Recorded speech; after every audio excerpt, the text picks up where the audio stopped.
Everyone, welcome back to my channel Indian lifestyle with Rajni. और आज है वेडनेसडे और अभी 1:30 हो रहे हैं। 1:30 नहीं 2:30 हो रहे हैं अभी दोपहर के।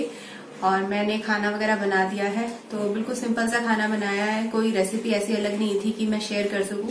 और दूसरी बात, मुझे आज अपनी तबीयत थोड़ी सी ढीली सी लग रही है। ऐसा लग रहा है मुझे कोल्ड हो जाएगा और काफी बैक में भी मेरे पेन हो रहा है। जैसे कोल्ड होने वाला होता है तो होता है ना कि बॉडी में भी पेन शुरू हो जाता है, तो वही मुझे फील हो रहा है। तो मैंने आज दाल बनाई है और एक सब्जी बनाई है। सब्जी भी मिक्स वेज बोले क्या बोले उसको, क्योंकि जितनी भी सब्जियां बची हुई रखी हुई थी, तो एक गाजर बची हुई थी और थोड़े से वो जो होते हैं स्प्रिंग अनियन जिन्हें बोलते हैं, हरी प्याज जो होती है वो बची हुई थी 2-3, और एक बड़ा शिमला मिर्च बचा हुआ था। उन सबको मिक्स करके मैंने एक सब्जी बना दी।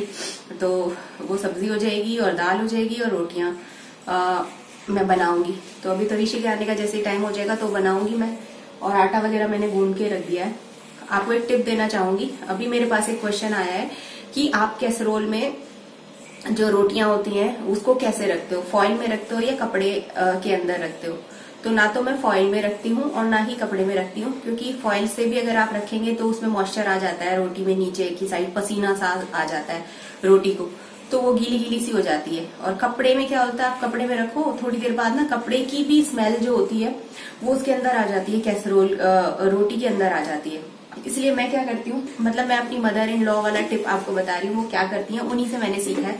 जैसे एक कैसरोल है तो उनको जैसे रोटी रखनी है उसमें, तो वो ऐसी क्वार्टर प्लेट लेती हैं और उसको कैसरोल में ऐसे प्लेस करती हैं और फिर इसके ऊपर क्या करती हैं, फिर वो रोटियां रख देती हैं।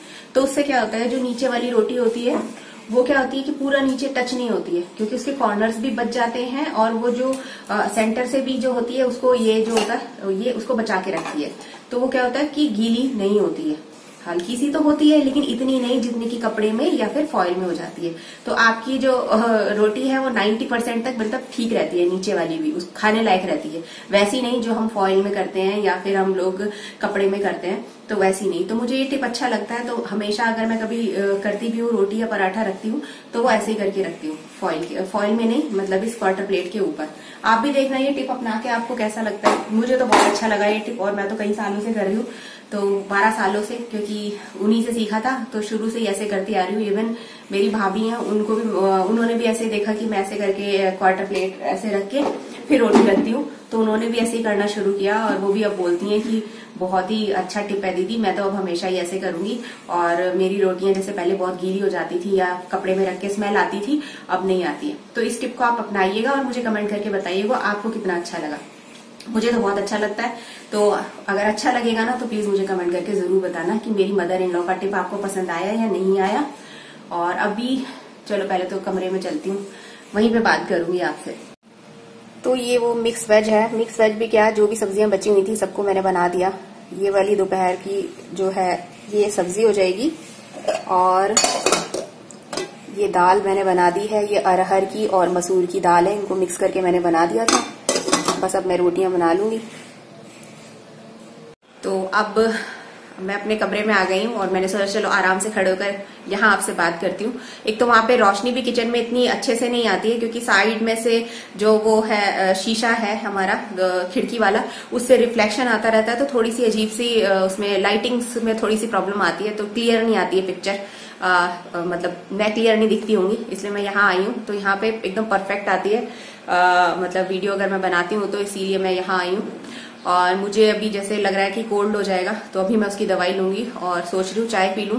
लेकिन अगर चाय पी ली ना, फिर तविशी अभी जैसे टाइम है तविशी को आने में, कहीं ऐसा ना हो कि मुझे भूख ना लगे, लेकिन फिर भी मेरा मन कर रहा है अदरक वाली मैं भी चाय बना के पीऊंगी, नहीं तो बहुत ढीला ढीला सा लग रहा है। अगर जिंदगी में मुझे किसी 2 चीजों से बहुत ज्यादा डर लगता है, अगर कोई कहे कि आप किन चीजों से डरते हो, एक तो मैं कोल्ड से बहुत डरती हूँ। अगर मतलब फीवर हो जाता है जैसे हम लोगों को, तो हम क्या करते हैं, दवाई लेते हैं और आराम से पड़ जाते हैं। ठीक है, नींद आ जाती है और पता नहीं चलता है, 2-3 दिन लगते हैं, लेकिन हम दवाई लेते हैं और सो जाते हैं, दवाई लेते हैं सो जाते हैं और वो फीवर उतर जाता है। लेकिन कोल्ड क्या होता है, कोल्ड में आप दवाई लो कुछ लो, कोल्ड अपने पूरे टाइम पे जाता है जब उसे जाना है।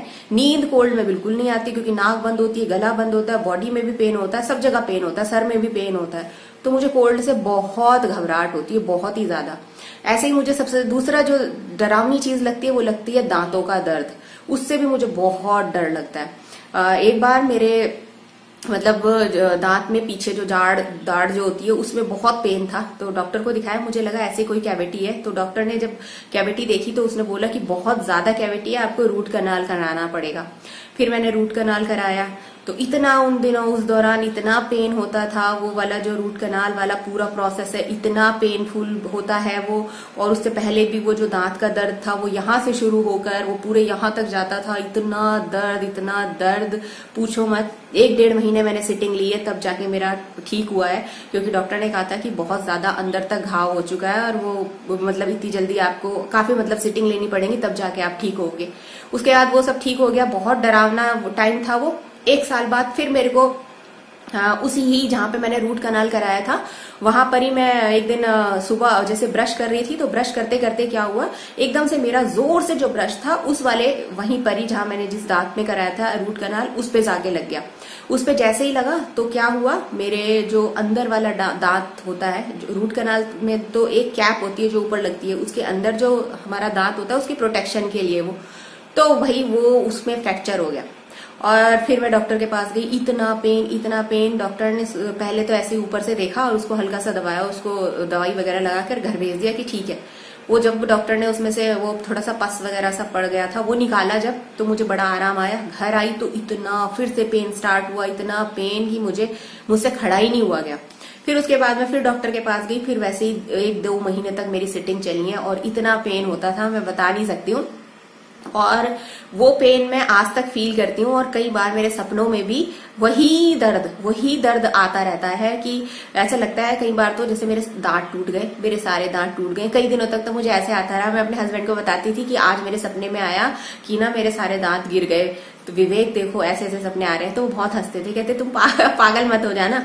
तो इतना डर लगता है मुझे। और अभी भी कभी कभी लगता है कि मेरा दांत वो वाला निकल के बाहर गिर गया, ऐसे ऐसे सपने आते हैं। इतना मतलब मेरे अंदर जो कहते हैं ना दांत के दर्द का वो डर जो बैठ गया है वो निकल ही नहीं सकता। मतलब मैं लेबर पेन भी झेल चुके हैं, मतलब बच्चा है तो ऑब्वियस है लेबर पेन भी झेला है, लेकिन वो भी इतना डरावना नहीं लगा मुझे जितना कि मुझे ये दांत का दर्द लगता है।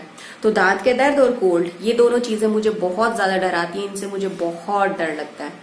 और अभी मेरे पास एक और कमेंट आया, उसमें था कि ना मैं आपकी पुरानी वीडियोस देख रही थी। मतलब एक क्या ऐसे ना मेरे पास कई सारे कमेंट आते हैं कि मैंने आपकी पुरानी वीडियोस देखी और आप अब बिल्कुल बदल चुके हो, पहले आप बिल्कुल डिफरेंट थे और अब आप बिल्कुल डिफरेंट हो गए हो। तो हाँ, क्योंकि जो मेरी 1 साल पुरानी वीडियोस हैं उसमें मैं बहुत स्लिम थी, बहुत ही ज्यादा, लेकिन अब मैंने वेट गेन कर लिया है, जिसका मुझे भी पता चल रहा है कि मैंने काफी वेट गेन कर लिया। मैं मोटी होने की उस पे हूँ, मतलब बस क्या कहना चाहिए एकदम पीक लाइन पे हूँ। अगर मैं एक कदम भी आगे बढ़ गई तो मेरा वजन मतलब मैं मोटी नजर आने लग जाऊंगी।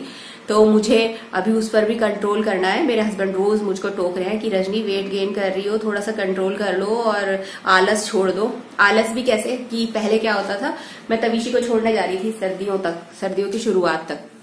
अब 1-1.5 महीने से क्या हो रहा है, मेरे हस्बैंड जा रहे हैं उसको छोड़ने, तो फिर अब मुझे आलस आ जाता है। मैं वो उनको तवीशी को स्कूल भेजने के बाद अपने काम वाम कर लेती हूँ। मैं फिर नीचे सोसाइटी में जाती ही नहीं हूँ। अगर मुझे जरूरत है सामान लेने जाने की तो मैं जाती हूँ, नहीं तो मैं उतरती भी नहीं हूँ नीचे। नहीं तो पहले तवीशी को छोड़ने के बहाने मैं सोसाइटी में चली जाया करती थी और फिर स्टेयर से ऊपर मैंने आपको बताया ही है कि मैं मतलब 10th फ्लोर से लेकर फिर 17th फ्लोर तक ऊपर चढ़ते हुए आती थी। तो उससे एक तरह से एक्सरसाइज हो जाती थी मेरी। लेकिन अब वो 1-1.5 महीने से बिल्कुल मेरी एक्सरसाइज बिल्कुल बंद हो रखी है और मैं वेट गेन करे जा रही हूँ। मुझे कुछ कंट्रोल करना पड़ेगा। खाने वाने में तो मैं कुछ खास ऐसा खाती नहीं हूँ कि मेरा वेट बढ़े, लेकिन यही है कि थोड़ा सा और एक्टिव होना पड़ेगा, थोड़ी एक्सरसाइज वगैरह करनी पड़ेगी। एक्सरसाइज नहीं करूंगी तो वॉक तो जरूर करूंगी। अभी ऐसा मैंने सोच रखा है, अब देखते हैं मैं कितना इस चीज को फॉलो करती हूँ।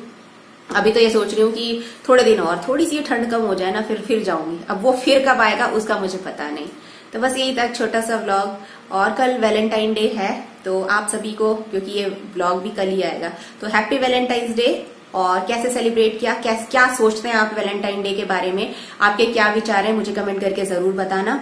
और वीडियो अच्छा लगा है तो इसको भी लाइक करना। और अगर आप मेरे चैनल पर पहली बार आए हैं, मेरे पुराने वीडियोस भी आपको अच्छे लग रहे हैं, तो मेरे चैनल को सब्सक्राइब भी करना, वीडियोस को लाइक जरूर करना, लाइक तो जरूर करना।